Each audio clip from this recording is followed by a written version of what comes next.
Today's guest on the What Fuels You podcast is Manik Suri. Manik is the founder and CEO of Therma, a technology startup whose mission is to help protect our food, health, and planet. Therma builds smart cooling technologies to reduce emissions and improve grid resilience of distributed energy resources through refrigeration to help power the grid across food and healthcare industries. Manik is an expert on climate and refrigeration and has been speaking at international climate events like the New York Times Climate Hub at COP26, GreenBiz Verge Electrify, Techonomy Climate, and Webit Impact Forum. Previously, Manik co-founded the Governance Lab, an innovation center at NYU that develops technology solutions to improve government. He has been recognized amongst the top 100 Harvard alumni in technology, is a past affiliate of Harvard's Berkman Center for Internet and Society, and previously held positions at global investment firm D.E. Shaw and Company and the White House National Economic Council. Welcome, Manik. So good to see you. Thank you so much for joining. It's a pleasure, Shauna. Great to be here. I'm going to hit you with some rapid fire. What is the last show that you've binged?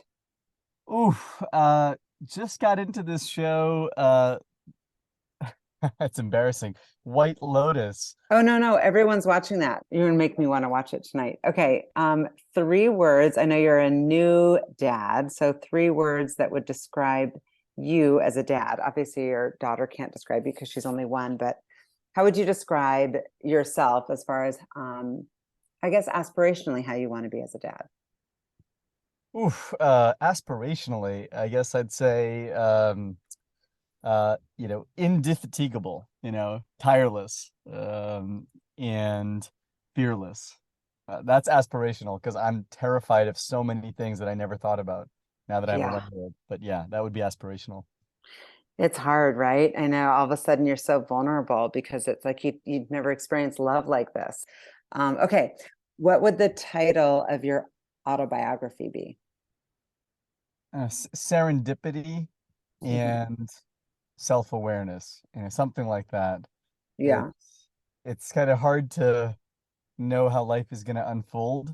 I really used to think I had it all plotted out when I was like 15 or 18.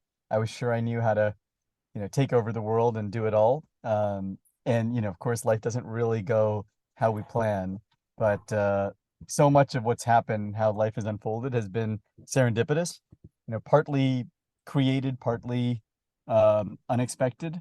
And I think the thing that's been a continual theme is some sense of like learning about myself. So yeah.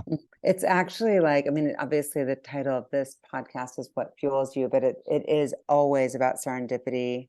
Okay, so this is kind of a weirder, like easier question. I have a long list on this one, but what are some foods that you don't like?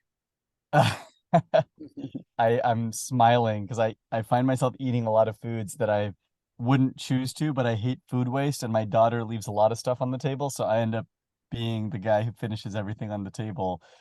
Turnips, still cannot really eat a turnip. It's just never got there. Not a big fan of seaweed. Tried it in a few different restaurants in a few different continents. Just, Yeah. I don't know. I didn't grow up eating a lot of seaweed. Never got there. And I don't really, like, there's this fruit persimmon. Oh, yeah. It's got like kind of puckering effects on your gums. I just can't eat. My grandmother loves them.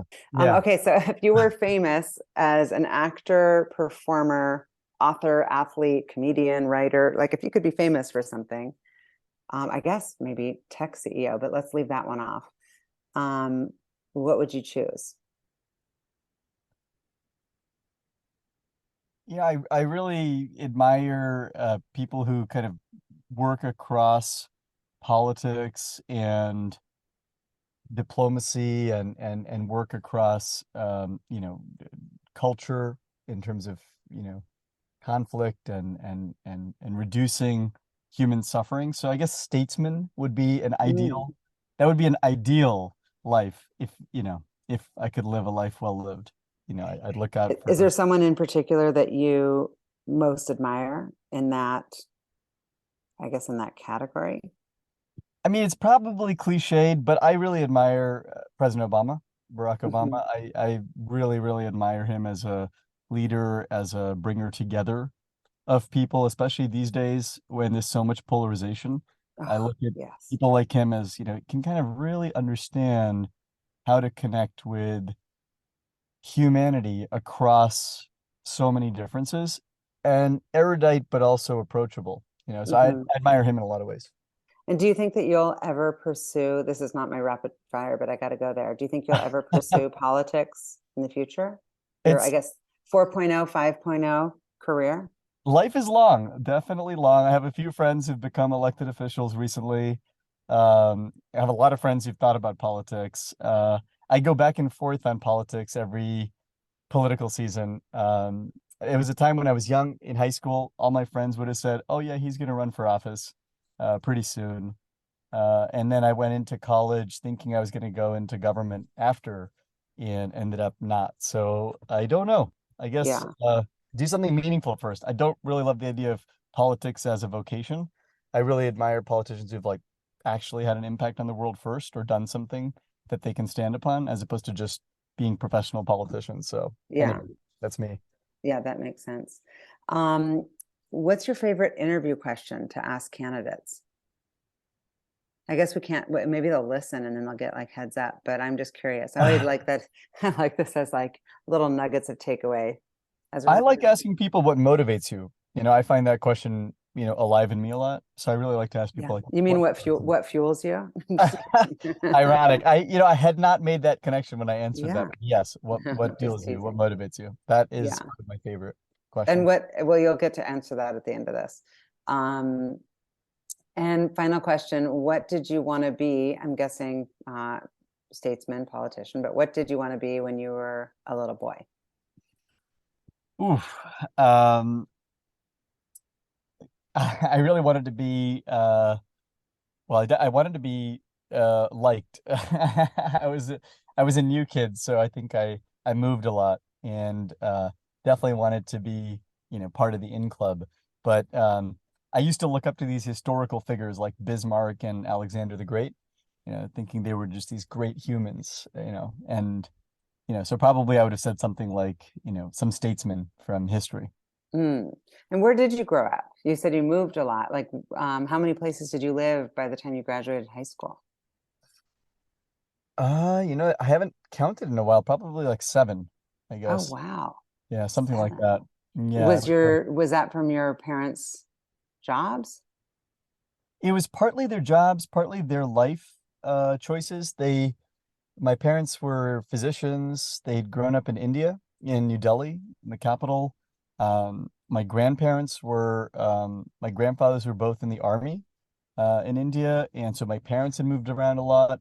They wanted to go and get trained in the US, and so they came over when I was 6 months old. We moved to the US from India, and their plan was to move back to India after finishing their training. So they were in Columbia and St. Luke's in Manhattan, and we lived in New York till I was 7, and then moved back to India when I was 7 for 3 years. But then I think after living in the U.S., they found it really hard, especially my mom, found it really hard to adjust back to life in India. So they decided to come back to the U.S. So we came back to New York when I was 11 for a year, then moved to California.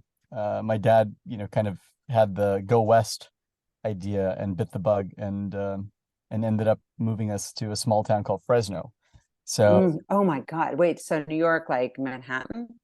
we lived in Flushing, we lived in Yonkers, Riverdale, and then Westchester. Oh my So gosh. yeah, different parts I of New lived York. in New York for a long time, so I know what you're talking about. And that's a Yeah. big change to India and a big, huge change to Fresno. Yes, they're different. They're different. I'm married to a New Yorker from Great Neck, from Long Island. So Oh, that's where my still spend a husband's lot of time. from. Oh, nice. I go Yeah. every summer. I spent 20 summers in Great Neck. Interesting. Okay, so you started to talk about Alexander the Great, you had childhood heroes. Would you consider some of your family members or teachers or people along the way who kind of influenced your way of thinking or seeing the world? Yeah, I would say definitely I looked up to my grandfather, my dad's dad. He was kind of this larger than life figure and someone who really had a way of being that just resonated with so many things that our family stood for. He was very service oriented. He was a very generous person. He always had a lot of people around in his house, in his milieu. He was a physician, but also did a lot of community work. And so I always looked up to him because he had this way of making it seem um like life was about more than yourself.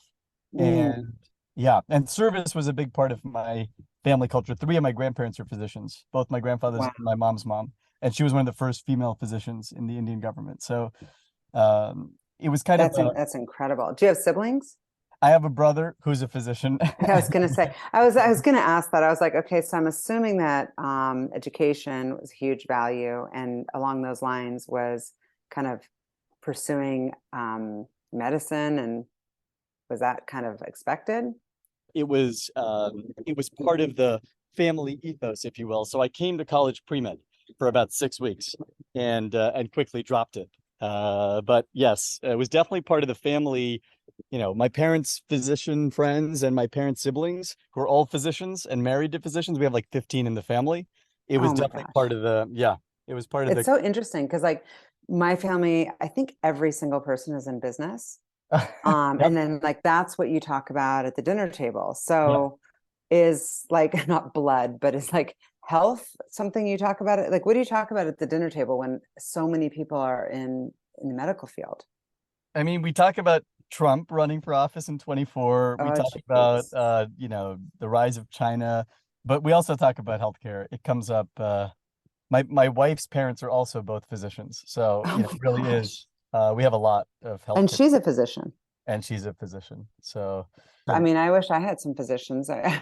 it's Well, useful to have doctors. We talked a lot about, because my grandfathers were both in the army, they moved a lot. And my grandmother was in the Indian government doing population health. She ran population health in the 70s. So they talked a mhm. lot about healthcare and how it can help equalize and help, give people more opportunity. And I saw that a lot with my parents, who are both, worked in low income kind of communities. They worked in the Bronx in the 80s for 10 years. So, Interesting. yeah, And when you moved, how old were you when you moved to Fresno? And I'm guessing that there wasn't a strong Indian culture, Indian population there, or was there? there were a small group of Indian American families. My dad had a family friend, but he didn't really know anybody else in Fresno. It was definitely an adjustment from New York, where we had a lot of family. I moved when I was 11, so fifth grade. So I kind of did fifth grade on in Fresno and went to public school all the way through. But Hmm. yeah, I was in I was in a rodeo or several rodeos. Oh Uh, my God. I learned a lot about just Fresno is kind of the national testing ground for a lot of brands. It's Mhm. very classic Americana. It's a great place to grow up. I tell a lot of my friends, it's a really, really nice place to grow up. It feels like a small town, but it's like 700,000 people. Oh, I And didn't realize it's that many people there. yeah, it has good schools. My high school was a big public, California school, and we had really good sports. Our football team was second in the state. Our tennis team was at one point 15th in the US. So it was like really a really big sports school. But then we also had I took 16 APs, and Oh we had a my lot of gosh. yeah, we had a lot of good academic success. We sent a lot of kids to top schools in California, some to Ivies. So it had this small town feel, but you could get some of the best opportunities. Lots of access. Yeah. What were you into outside of school? And also with your family, a lot of families who have immigrated that, people, friends of mine, and then also just people on the podcast that I've had, there've been a big mix of people that have shared that their families have either just really quickly tried to assimilate or really tried to hold on to family values. And then that's created its own sense of like challenges and opportunities for kids. Yeah, it definitely comes up a lot in our conversations now, my wife and I, because we have this new addition, our 1 year old, and we're trying to figure out what a good life could look like with her. I think my parents, they really wanted my brother and I to have a lot of stability after we moved to Fresno. They really wanted us to have a kind of sense of community. So they were pretty intentional my dad was looking for a small town where there would be, not a lot of just not the same pressures that you have in a kind of urban, you know, uh, environment with a lot of pressure cooker type schools and feeders. So they were looking for a kind of smaller town, and he wanted to reduce his commute and the stress around economics. So we moved from Westchester, where my parents were commuting every day into the city. It was like an hour and a half total commute to Fresno, where he built an office 6 minutes from the house, and my mom's office was 8 minutes from the house. So a little commute, no snow. So that was pretty intentional. If you Mm. get to know him, he was looking in a farmer's almanac in a library in New Rochelle, trying to figure out what cities in America have the most sunshine. And it had to be a big enough city for his specialty. He's a pediatric neurologist, so you need a certain number of people to have enough patients. So it had to be like an urban enough environment, but he was like trying to figure out, and so he narrowed it down to three cities: Reno, San Diego, and Fresno. And so they visited all three, and they felt like Reno was too small and provincial, and San Diego was a little too large and too competitive, and that's how we ended up in Fresno. Well, I For love my that. dad. I love the Uh, intention, but I also love that you know this story. I love that he's shared it with you. yeah, he shared it with us years later. Like I didn't know it at the time. We learned it like 10 years later. And now we talk a lot. I talk to my dad, like quite a bit. It's Yeah, one of those, the older you get, the wiser your dad of becomes, course. Yeah. kind of Well, thing. and then after, I mean, so were you into sports, music, government? Like what kinds of things did you I did pursue like outside of school? a little bit of the kind of, let's try and do everything, and I think my parents wanted us to be exposed to a lot of it. So I played tennis pretty competitively through high school.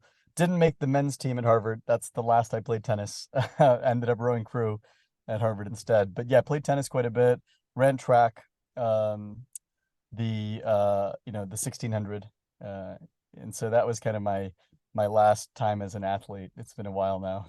But I Those played are things that that you can hold on to though. Tennis and running are both, lifelong sports. So that's good. I'm trying to get back into it. My wife's been trying to convince me to get tennis lessons in Golden Gate Park. There's a new set Yeah. of courts here, and she's like, just get back out there. Yeah, I'm it's actually at tough. I 40. played in college and I don't play Oh, anymore. And pickleball. pickleball. It's Okay. all about pickleball and ping pong. Those are That's your racket sports. that's great. I'm trying Pickleball. badminton. I just bought a badminton net. I played piano, sax, and clarinet, so I did a Oh, little bit of geez. So music. you were like the overachiever. Well, I'm I guessing you had to was. have been because Harvard, hello, obviously incredibly challenging to get into. Was that like all kind of self-driven? Did you have a teacher who kind of planted the seed, or were you one of those like, that's my goal and I knew what I needed to do to get in? I definitely wanted to go to a top school, but I didn't really know how the college admissions process worked. My wife, we joke because she went to this really competitive public school in Great Neck, which is basically like a private school. It was like fourth in the country for years. And I thought when I was applying to college, I thought Harvard was in New York. Like that's how much I Mm, knew about colleges in the East Coast. I just mm. assumed everything in the East Coast was in New York. So I was like, yeah, I want to go to college in New York. Like Harvard's really famous. Let's apply there. I had not really been to Boston very much. Um, but yeah, I applied, I think thinking I wanted to go into government. At the time I was really interested in policy and government work. And so my mom said, well, why don't you apply to the East Coast? And, Stanford was my top choice, until maybe the last year, like my senior year. And then I got into Harvard and decided to go. So Yeah. yeah, it was, Good choice. Would you say that like that was the right choice for you? I loved it. I loved it. It's a little controversial. My wife and I met freshman year at Harvard, and my brother went there 3 years after me. And we all went there for grad school as well. So we spent a lot of dollars in Cambridge and a lot of years in Cambridge, Mass. But I loved it. It was some of the best times, and um, yeah, made some great friends there. So I think I met my wife. So the best thing probably that happened was going to CVS in move-in weekend and running into her. So it was That is a good thing. And so you were gonna pursue some sort of job in government. What kind of turned that pursuit? And was that a good program at Harvard, or kind of like did teachers help guide some of those decisions, or who, I guess? I mean, in college, I think it was an opening up to how the world works that really started to change, how I thought about it. I went into college thinking, business and politics were two totally different worlds. Um, I did a lot of the, political type stuff that you would do. I was in the Institute of Politics, was in the, did the foreign policy stuff. I switched my major after the first month of school. So 9/11 was the first day of classes my freshman year, Mm. which totally changed a lot of people's, I think, life choices and lives. And for me, it was like, oh my God, I really want to work on foreign policy and politics. Like, I really want to understand how these kinds of things happen. So I switched to IR like second month of international relations, and then I went and did an internship my junior summer. Um, I did political internships. I did like an internship for a guy who was running for lieutenant governor of New York because I wanted to be in New York so I could hang out with my girlfriend, now wife. She was Mm. going back, so I did that my freshman summer. But then junior summer was meeting people in DC. I was fortunate enough to get this presidential internship from the Institute of Politics to work as a speechwriter for Madeleine Albright. Secretary Albright ran a consulting firm at the time called the Albright Group. And so I went to DC and I was doing this internship, and she had decided to start a hedge fund at the time, an investment firm called Albright Capital Management, which her son-in-law Greg Bose was coming down from Fairfield, Greenwich to run, Alice Albright's husband. And so I got to know Greg, and they said, "Hey, you kid, you've taken some corporate finance and some capital markets. Why don't you work on Albright Capital? Like, this will be a great experience for you. You work on this new business idea. We're building an investment platform." So that's how I started to get exposed to investing. And Secretary Albright Mm. said, if you want to work in policy, you got to understand business and capital. And that was what led me to think about investment for the first time, and private equity and the whole world. I think that's incredible advice. There's a lot of people that I've had on the podcast who started in investment banking, and obviously worked those crazy hours, and then went on to start companies. And it's like, just understanding how deal flow works, understanding how the markets work, just it puts them in such a better position to understand the big picture of just the economy, how all the different moving parts link together. You Completely. know, even though that's not where you ultimately landed, I would argue that that probably has helped you as far as where you are today, just going into private Hugely. equity. Hugely, and it wasn't a world I had any exposure to. My Yeah. parents and my grandparents and most of my family was in government or healthcare or both. And so it was like business was this black box, capital and finance and business were like, to me, like this very big black box. And I assumed it was all separate, which I didn't realize just how interpenetrated these sectors are and how much it influences so Hmm. many other sectors. So yeah, it was eye-opening. Definitely Well, eye-opening. not of all companies, DE Shaw's, top of the game and super intense. What was your experience like there? And did you ever consider kind of sticking with it? It was an amazing place to work. I was looking for jobs after I did a master's, did a fellowship at Cambridge, England, in IR, and was thinking about jobs, right out of school. And Secretary Albright introduced me to a friend of hers who ran DE Shaw, a guy named Lou Salkin, and said, "You should talk to Lou. He's based in California." I was flying back to visit my parents in Fresno, and so he said, let's meet for coffee in Cupertino on your way down from SFO to Fresno. So I stopped through Cupertino, met this guy, and was just really blown away. I mean, jeans and a t-shirt, really casual, very, very thoughtful. And he was looking to build the firm's presence in India and China. They were trying to Mm. expand in Asia. And I had studied India and China. I spoke Mandarin and Hindi, had lived in India as a kid, as I mentioned.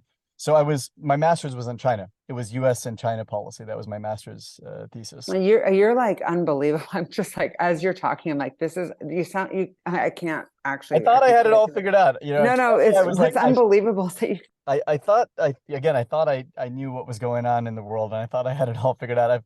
Life has been humbling, Shauna. I think as I'm getting closer to 40, now I'm realizing how many things I still don't know, and how how big the world is, and just how much there is um, you know, out there. But I met Lou, and I thought, yeah, this is a really cool person. And he said, look, I'll give you a really open-ended role. You can come work for me. You can live, in New York. You can move, to Asia if you want. And so I got to live in New York, and then I lived in China and India for 2.5 years. So I did a little over 3 years there, moved around, helped start up the firm's investment team in China and Hong Kong, and then in Delhi. So lived out there, which was awesome. Was there in 08 and 09 as a private equity investor, which was a great experience. And the firm had, tremendous respect and a lot of resources. So it was an awesome experience. It's just I think what I discovered was that, the way in which business and the way in which capital flows, particularly in emerging markets, it's messy.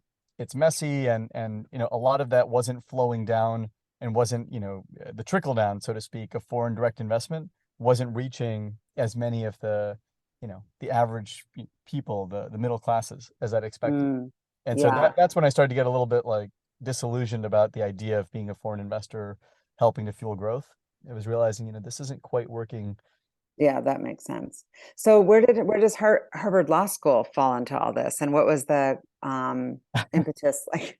They Were were you going getting to make? upset with me. They were getting quite upset. I had deferred in college because I'd gotten it right after my undergrad. I applied my senior year thinking I was going to go to law school.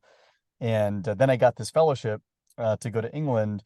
And so I deferred for a year. And then I got this opportunity to work for Lou at DE Shaw. And so I deferred again. And I was getting paid really well and had a lot of opportunity. So I just kept deferring. Every year I'd write them a letter saying, I'll come next year. And at a certain point, they were saying your spot's going to be gone if you don't come back. And I think more importantly, my wife, who was my girlfriend at the time, was in med school at Harvard.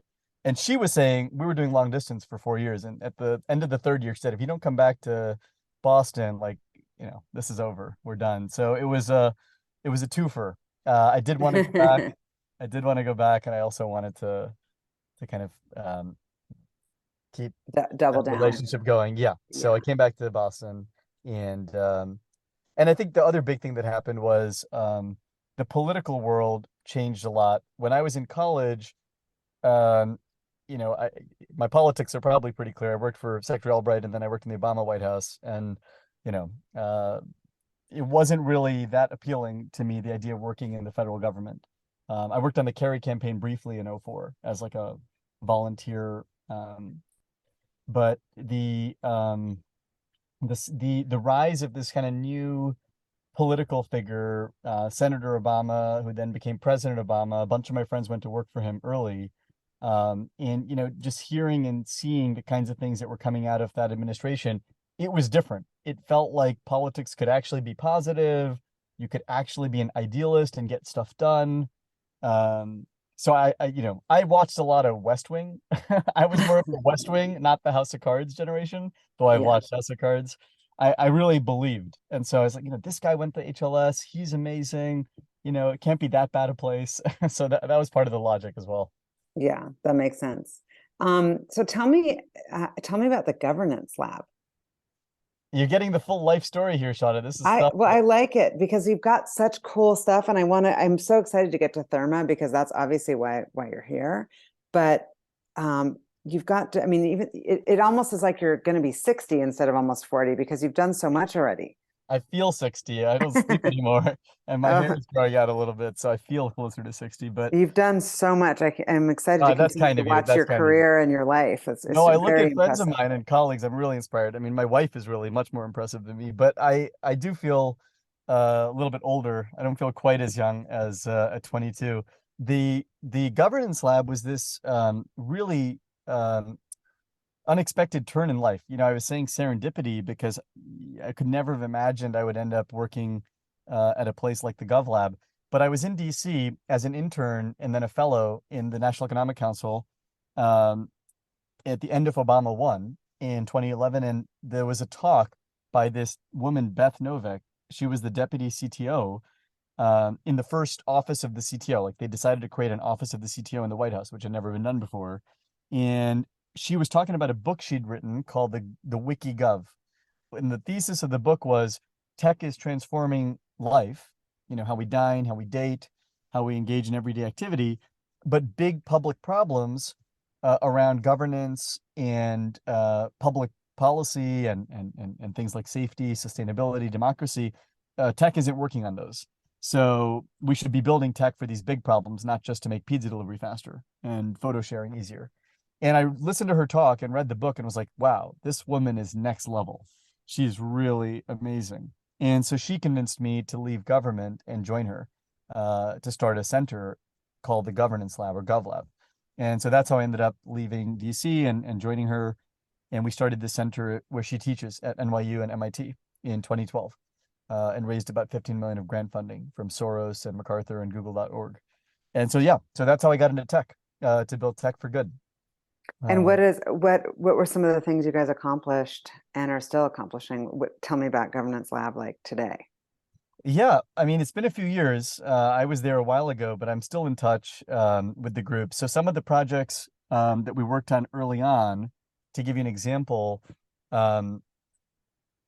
the Libyan government was going through a transition because Muammar Gaddafi had passed, and the government was trying to transform from an autocracy to more of a democracy.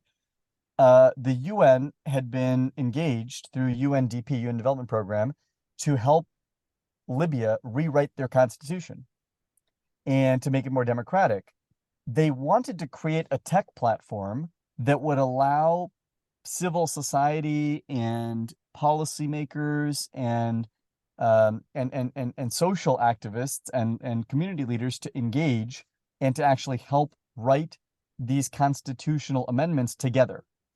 And so they wanted to create a tech platform to solicit input and to actually generate feedback. And so we helped them through the UNDP funding create a tech platform to submit amendments and questions and mark them up and down. And it was a combination of tech that you would see in like a Quora or a Rap Genius, if you can imagine, where you can submit content and then upvote it or downvote it and tag it and give it annotations and give it all kinds of interesting riffs, and real-time collaboration from platforms like Google Docs and other early cloud real-time collaboration platforms. So it was like a constitutional amendment drafting tech using Right, total best of, efficiency. yeah, and it was meant to be like more democratic than just a bunch of people in a closed room deciding what the Constitution was going to say. It was meant to be like Interesting. and that was an example of a project. And then another was with the World Bank. They were trying to help reduce corruption and the way in which tech gets procured. And so the U.S. government took a page from the World Bank and decided that they were going to try changing tech procurement and changing how the government buys stuff. And so instead of making it quite as black boxy, they decided they were going to create a tech platform where you could actually solicit bids and see the bids. And it was designed and built around the idea of like an eBay. So it was meant to be a way of like more transparently creating an online marketplace for goods and services to be bought by a big government. The government buys billions and billions of dollars worth of stuff. So it can be very, very opaque, let's just say. And this is again 2012, 2013. So that was No, kind of of course. novel. I mean, these are huge things you guys are accomplishing. It was small projects, but big problems. The So big, that's what I mean, like just crazy things to tackle. it was super inspiring. I mean, that's why I, thought, oh, this is the future. I mean, this is a real way to make tech for good. It Yeah. still is. I think they're still working on really interesting problems. The Yeah. groups around, it's a combination of it. It's a do tank, is I think how Beth describes it. Yeah. And how come you moved on from there? Again, people. Yeah. My third co-founder at the GovLab is a guy named Aaron Cohen, who's my co-founder at Therma. Aaron's, 15 years older than me, and he's a New Yorker, and he's an internet entrepreneur. I'd say by training. He's worked in tech since 97. I think this is Mm. his sixth startup. Wow. Yeah, he's like a true He's entrepreneur. got the bug. He's got the bug, or the defect. I don't know. I don't know. But he was teaching at NYU at the time. Beth had recruited him. He was teaching the history of internet media, which he still teaches at NYU every week at the college. And I was like, wow, we're old enough that there's a class on the history of the internet? Like that's crazy. How old are we? And Beth used to joke that Aaron and I were the private sector guys. Um, I had come from DE Shaw and had this, short stint, and Aaron was a true tech entrepreneur. Aaron convinced me sitting on the roof deck of his apartment in the city that the real way to make change with tech was to build great product. His point was, look, if you really want to change the world and make it better, the way to scale impact is through great products. And you can't build a great product alone in a do tank. A do tank is great to bring people together. It's great for shining a light on problems. But the best people, we were recruiting great talent at the GovLab, but everyone would leave and they would go to Facebook or Google or start their own tech startup. And part of it was just capitalism, the upside and the equity and the pay that you could get in those kinds of companies you couldn't offer, at a do tank. So we'd get these great people for like 6 or 9 month fellowships, and then they would leave and go back to, or go to these hyper growth tech companies. And so, you can't build great product without great talent. So we couldn't keep any engineering or product or design talent for long enough to build exceptional products. And that's Yeah. when I started thinking, well, maybe the right way to do this is to go back to business and actually start a company. And so kind of went back to business again. And Aaron and I left GovLab to start a company focused on improving safety and sustainability. That was that was the kind of two problems we thought, okay, maybe we can build tech for these. And because I had grown up in Fresno, I was really interested in and knew a bit about the food industry. So you'll laugh, but it kind of comes full circle. We were trying to figure out where to work, and safety and sustainability are problems, that touch a lot of sectors. And we were looking at housing, and real estate and food. Chipotle had a bunch of food safety issues and food quality issues that year. That was 2015. I remember that. Yeah, it was in the news a lot, and I like Chipotle. Like that. Well, Chipotle is in the top three, I think, most popular restaurants is definitely for teenagers. My kids are like all about it. Oh, it got me through law school. Like I think half my meals, I think, in law school Yeah. were All Chipotle. about Chipotle. Yeah. But they were struggling, and I thought, I can't believe a big company like Chipotle is struggling with food safety and quality. Like, how can that be? And then we started talking to friends in the food industry because I had a bunch of family friends who knew the space, and they said, look, they don't use any tech. It's all paper and pen. It's all manual. There's not a lot of good technology. So I went down to Fresno and I talked to some growers and some distributors, and they said, well, no one from the Valley, no one from Silicon Valley even comes to meet us or talk about our problems or help us solve them with tech. No one even comes here. So then we said, okay, maybe food is the industry to work in, and that's how I left GovLab and started working in safety and sustainability in the farm to fork supply chain. And that was the first tech company I started, which was the precursor to Therma, called Collaborative Inspector, Co-Inspect. Wow. So you've got full circle here, and you're like the tech guy now. Now I'm a tech guy. Yeah, I never Now you're thought the I'd go tech back guy. to business. I thought I was going Yeah. back to government, and now I run a tech startup, which is But kind of ironic. you got the bug, you got the tech bug. Tell me about Therma. You founded it in 2019. I know Aaron's your co-founder. How'd you come up with the name and the idea and the problem that you're solving? Like, tell us about the problem you're solving. Yeah, the problem we're solving is, really the massive amount of waste that happens around cooling, refrigeration, and HVAC. Cooling just causes a huge amount of waste in product spoilage and inventory loss, energy consumed, and then equipment failure. So, those three areas, inventory, energy, and equipment, cost businesses billions or tens of billions, and things are run really inefficiently around cooling assets. I'll tell you more about that. We've kind of learned a lot about the climate and the climate related problems of cooling. But when we got started, the problem we were working on, which came from Co-Inspect, was we were trying to replace pen and paper clipboards with mobile apps. So Mm. Co-Inspect Collaborative Inspect was meant to be a mobile app to replace a paper clipboard for doing safety and quality checks every day. Sounds straightforward enough, but it turns out it's super hard to convince businesses to go from a paper and pen that they've been using for decades to a structured tool where the data is collected and recorded and timestamped. So CoInspect, we were scaling from 15 to 19. We've been scaling it for 3.5 years, got to 5,000 locations. I think I hit 40 states trying to sell it and slowly building that product up. And what we discovered is people were telling us they wanted to replace pen and paper, but they didn't want to have to do work that they were essentially faking for decades. So when on a paper, you can mark everything as done and, say it's all fine at the end of the week or the end of the month. You don't actually have to check it every day.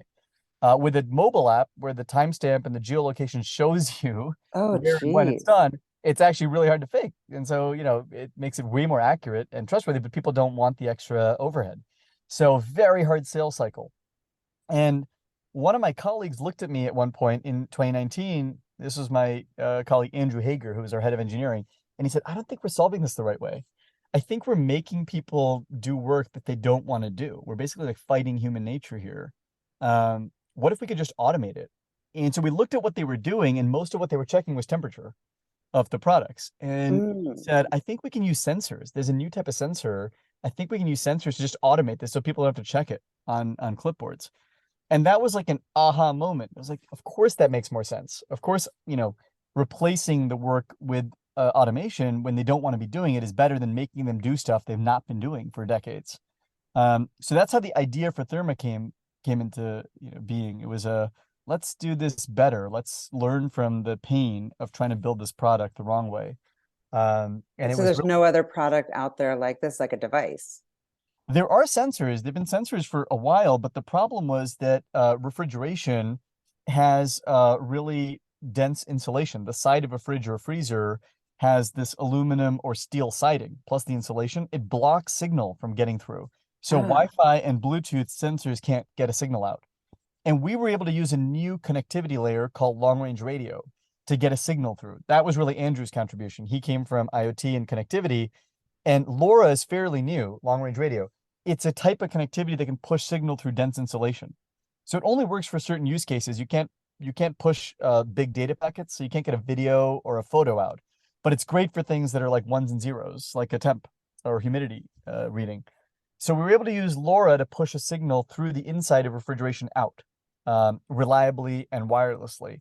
And that allowed us to get continuous readings and create this kind of novel approach. Therma is short for temperature, humidity, energy, remote monitoring application. oh, Uh, wow. That yeah, seems like an incredibly challenging name to get. Like I feel like it's like, oh, Therma, I've heard of that company. Like it's a powerful name.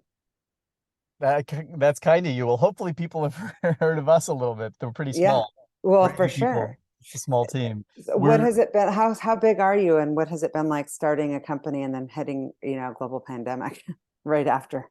It was definitely not ideal timing, but I think, things are never ideal in the sense that, life doesn't really unfold exactly how we plan. I think the idea was really powerful. The timing could have been disastrous. We were raising capital in January of 20 for this new product called Therma, and we had a term sheet in February. And then the world fell apart in early March, and every restaurant shut down indefinitely. And Hmm. we were selling to restaurants and hospitality, so you can imagine investor response was subdued, to say the least. Yeah. And half my friends are VCs or PE, folks. I have a lot of friends on the investing side, and people were like, we love you, but like you're selling a new product to businesses that are literally shutting potentially forever. And it was pretty bad. And March was a really, really tough month for the whole world because no one knew what was coming. So we recapped the business. We essentially reset the business and decided to rebuild and rebrand as Therma. So we essentially folded CoInspect into Therma and restarted the business in April of 20 and raised a little bit of capital, just enough to keep going. We'd gone through a climate hardware accelerator in Brooklyn called UrbanX, which started in Mm. December of 19. It ended in April with the demo day. And that program really helped us. And then Therma started to take off Now we've got, we had at least, I think 100 sensors in the world at the time. Now we've got, I think almost 15,000. We had a couple of customers. Now we've got over 1,000. Um, And are you still selling into the same demographic of, are you expanding beyond? So it's hospitality and like tell me who your target customer is. Yeah, it's changed a bit. We started in 2020 selling in really, in the middle of the pandemic. So in the beginning, the only people who were buying were quick service restaurants. Hmm. Because if you remember back to summer of 20, fast food and quick service were doing really well. Yeah. There were lines at the door at McDonald's and Taco Bell and In-N-Out. Um, and so yeah, so we signed up a lot of fast food chains. We have operators of Domino's, Pizza Hut, Taco Bell, Burger King, McDonald's, et cetera. Then in 21, other industries started coming back and we started selling into universities and education and then K through 12. Now we've got, I think, over 800 schools, K through 12, using our technology across like 85 districts, which is awesome. I love working with schools. And we sell to a bunch of industries now. We've got amusement parks, casinos, hotels, hospitals, and supermarket, grocery. But a lot of those industries were really shut in 2020 and even into 21. So yeah, took us a while to start seeing other opportunities beyond restaurants. It's all farm to fork, I'd say at this point. It's almost entirely the food supply chain. Yeah. Very cool. And so tell me, what's the business model? Yeah, fairly straightforward. We've got two products. The first product, which is our monitoring product, is basically an alarm that helps you catch and prevent spoilage and Mm. downtime. So we sell it on a subscription basis. You don't pay for hardware. It's a drop-in-place sensor, size of half a deck of cards. You can drop it in place yourself, hold up a mobile app, and you're done. We charge $10 a month per piece of equipment that you're monitoring. So you can have as many pieces of equipment monitored as you want. Some people have two, some have 20 per location. You can have one location or 100. We have customers, that run the gamut in terms of size. So it's really designed to be, inventory protection, peace of mind, help you reduce food waste and help you reduce equipment downtime. And that product, has been growing really nicely, I think, over 3x year over year because there's no upfront cost. So there's no hardware and no installation. It's just a monitoring fee, and which makes it really available and really accessible to a low margin or tight margin business, which most of these companies are doing like less than 10%, margin. So they don't have a lot of free cash to spend. And so it allowed us to grow in the pandemic as well when people were really tight, on dollars and even now, Hmm. really tight on dollars. The second product, which I'm even more excited about, is our new energy solution. So a year ago, we started working on not just monitoring refrigeration, but actually turning it on and off dynamically. And the insight came from one of our customers who said, when energy prices spike, we're able to turn power off in one of our cold storage warehouses. And using your sensors, we're able to guarantee what the product is, the quality of the product. We're able to keep a guarantee around the temperature, but we are able to turn refrigeration off for short bursts of time and save money. Oh, that's amazing. Yeah, it was like, what? And they turned power off for like 3 days when energy prices went up 10x in Texas. And we're like, what? You turned power off for 3 days in a warehouse? And it was really eye-opening because they saved so much on the energy bill. It got us thinking, well, huh, what if refrigeration is really a battery? The product can stay cold for a while. No one turns refrigeration off dynamically. People just let it run continuously. That's how it's been run for 100 years. What if we could turn it off using our sensors to guarantee the temperature the whole time? We could actually tap the battery by using the fact that the thermal mass can stay cold. So we started doing that. We rented a test kitchen in South San Francisco. We started turning refrigeration on and off. We showed that we could do it and stay 4 degrees outside of safety and quality limits. And we started creating like real savings on the Oh energy. my gosh, that's brilliant. So now we're turning refrigeration into batteries. Oh my gosh, that's huge. That's kind of the energy solution, and we're selling that on a subscription basis. Um, That's gonna be incredible. Wow. Well, it's also like I was surprised when I started just like researching you and researching the company. I guess it's just kind of it was a little bit of a blind spot for me. I didn't really I guess, even think about the impact on climate change. It wasn't even something that was on my radar. Um, I didn't, and I read it says it accounts for an estimated 10% of global CO2 emissions. It's just basically the overall refrigeration and HVAC. I didn't realize it. It's pretty surprising. I think we didn't realize it, Aaron and I, when we were starting to work on Therma in 19. We knew that food waste was a big problem, but we were looking at the refrigeration lens from the standpoint of the product. Hmm. The food that gets spoiled when you have a downtime or failure event. What we discovered was we were one of my early investors in Co-Inspect is a guy named Chuck Templeton. Um, Again, comes back to people. Chuck was the founder of OpenTable. Oh, Did okay. really well, sold the company, to Priceline. He lives in Marin. Lovely, lovely human. Really, really savvy guy. He runs a climate fund, climate and food focused fund. And Chuck called me and said, you should check out Project Drawdown. They have a report on climate change every year. They analyze 80 solutions to climate change every year. This new product you're working on, it just reminds me of their latest report. So I checked out their report. They had 80 solutions to global warming. Solution number 4 out of 80 was food waste. Food waste for a Mm, country, it'd be one of the largest emitters. It's this massive problem. A third of all food that gets thrown out, food that gets grown gets thrown out. There's just like this big, big amount of waste. But solution number 1 out of 80 on the Project Drawdown list was refrigerant management. And that was like, what? Refrigerants are the chemicals that go into refrigeration and air conditioning. They're these ultra warming chemicals that cause a huge amount of warming, like 1,000 to 11,000 times more than CO2. And they get released when refrigeration and HVAC fails. And that was surprising. I didn't know much about refrigerants. Like it wasn't a problem I was following. And what we discovered was by working on refrigeration, by monitoring it with sensors, we were catching equipment failure. Now, we didn't realize we were doing it to reduce refrigerant leaks, but it was a happy byproduct of our product.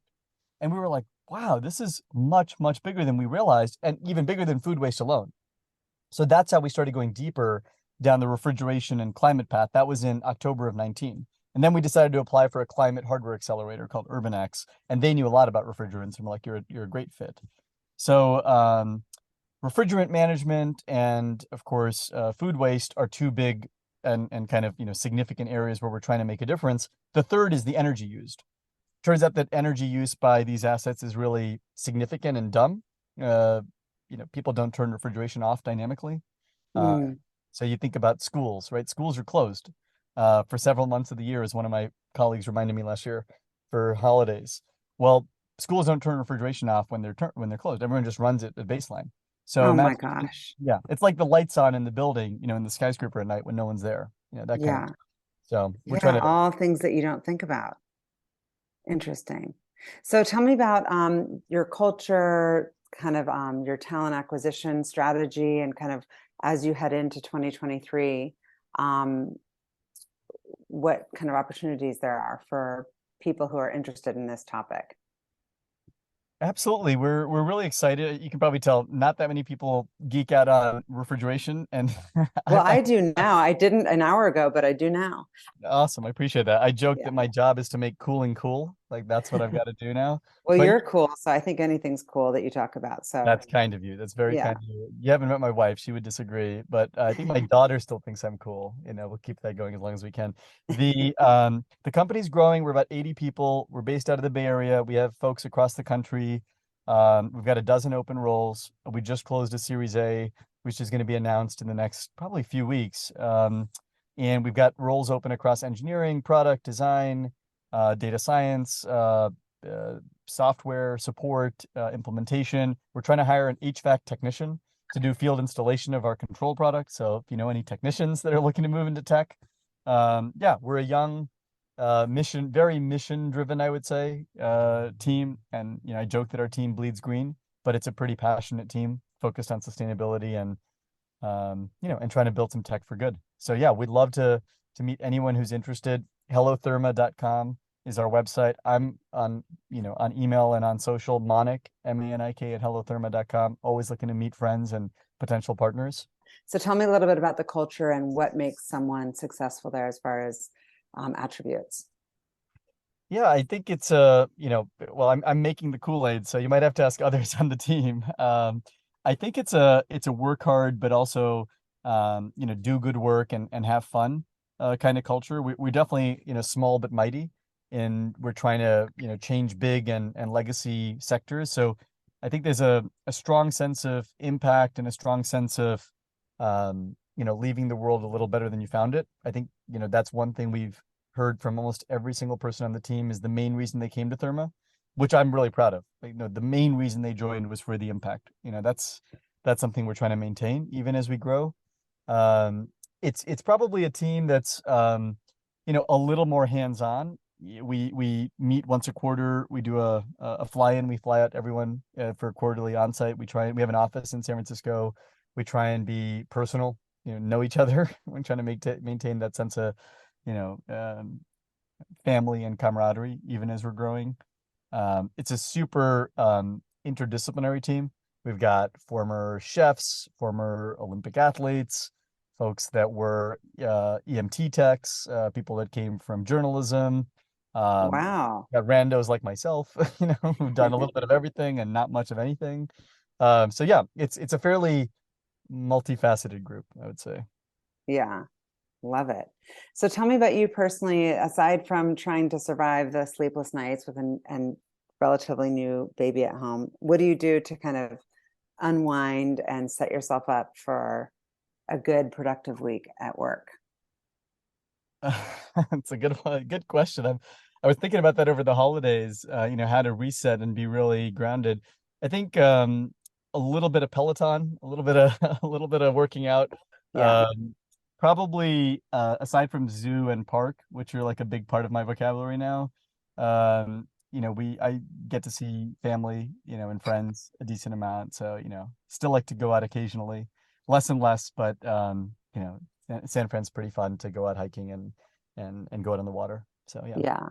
Yeah. Love it. Okay. So my final question is, what fuels you? I think it's a moving target, definitely. I used to be much more motivated by, what I wanted other people to think of me. That's probably what motivated me most when I was, a teenager or coming into, young adulthood. And now I think it's more about, what kind of world will my daughter grow up in? I think about that a lot. Like, will she get to do I've been very privileged. I've been really, really fortunate. My parents gave my brother and I a lot of opportunity. I think I've been to 100 countries. I've traveled a lot, done some really fun, cool things. And I worry a little bit about the world that the next generation is inheriting. Is it going to be as, as amazing as, have as much possibility in it? So yeah, that's probably what motivates me is trying to make sure that the world she grows up in is, has as much possibility.